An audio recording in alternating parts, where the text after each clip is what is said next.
अस्सलाम वालेकुम। 24 slot 2800 RPM 2 HP ਦੀ motor, ਇਸ ਦੇ ਕਨੈਕਸ਼ਨ ਪੈਰਲਲ 'ਚ ਕਿਸ ਤਰ੍ਹਾਂ ਕੀਤੇ ਜਾਂਦੇ ਆ ਤੁਹਾਡੇ ਨਾਲ ਸ਼ੇਅਰ ਕਰਦੇ ਹਾਂ। ਇਹ ਦੋ ਸੈੱਟ ਆਮਣੇ ਸਾਹਮਣੇ ਰਨਿੰਗ ਦੇ ਔਰ ਅੰਦਰ ਦੋ ਸੈੱਟ ਆਮਣੇ ਸਾਹਮਣੇ ਹੀ ਸਟਾਰਟਿੰਗ ਦੇ। ਇਸ ਦੇ ਕਨੈਕਸ਼ਨ ਅੱਜ ਅਸੀਂ ਪੈਰਲਲ 'ਚ ਕਰਾਂਗੇ ਔਰ ਤੁਹਾਡੇ ਨਾਲ ਸ਼ੇਅਰ ਕਰਾਂਗੇ।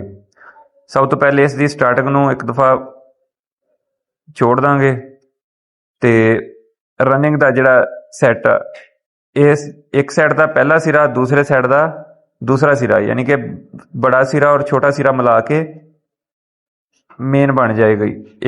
ਇੱਕ ਸਾਈਡ ਮੁਕੰਮਲ ਹੋ ਜਾਏਗੀ।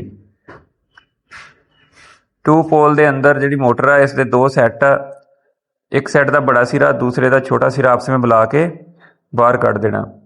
ਇਸੇ ਤਰ੍ਹਾਂ ਜਿਹੜਾ ਦੂਸਰਾ ਸੈੱਟ ਆ ਉਸ ਦਾ ਵੀ ਬੜਾ ਸਿਰਾ ਛੋਟਾ ਸਿਰਾ ਮਿਲਾ ਕੇ ਬਾਹਰ ਕੱਢ ਦੇਣਾ। ਇੱਕ ਸਾਈਡ ਦਾ ਬੜਾ ਦੂਸਰੇ ਦਾ ਛੋਟਾ, ਇਹ ਦੂਸਰੀ ਲੀਡ ਬਣ ਜਾਏਗੀ। ਇਹ ਕਨੈਕਸ਼ਨ ਪੈਰਲਲ ਦੇ ਵਿੱਚ ਹੋ ਗਏ। ਇਸ ਸਾਈਡ ਦਾ ਜੋੜ ਕੋਈ ਨਹੀਂ ਲੱਗੂਗਾ। ਇੱਕ ਸਾਈਡ ਦਾ ਬੜਾ ਸਿਰਾ ਦੂਸਰੇ ਦਾ ਛੋਟਾ ਮਿਲਾ ਕੇ ਇੱਕ ਮੇਨ ਬਣ ਜਾਏਗੀ। ਇਸੇ ਤਰ੍ਹਾਂ ਸਟਾਰਟਿੰਗ ਦੇ ਕਨੈਕਸ਼ਨ ਕਰਾਂਗੇ। ਸਟਾਰਟਿੰਗ ਦੇ ਇਸ ਦੇ ਸੀਰੀਜ਼ ਦੇ ਵਿੱਚ ਕਨੈਕਸ਼ਨ ਹੋਣਗੇ। ਉਹ 1 ਤੋਂ 3 ਦਾ ਕਨੈਕਸ਼ਨ ਹੋਏਗਾ।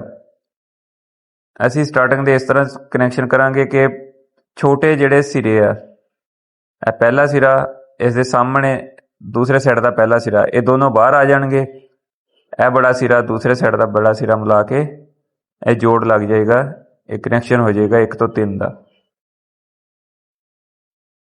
ਤੁਸੀਂ ਇਹਨਾਂ ਦੇ ਉੱਤੇ ਸਲੀਵਾਂ ਪਾ ਕੇ ਕਨੈਕਸ਼ਨ ਬਾਹਰ ਕੱਢ ਕੇ ਬਾਹਰ ਇਹਦੇ ਚੱਕਰ ਆਪਣੀ ਮਰਜ਼ੀ ਨਾਲ ਕਰ ਸਕਦੇ ਹੋ ਚੇਂਜ।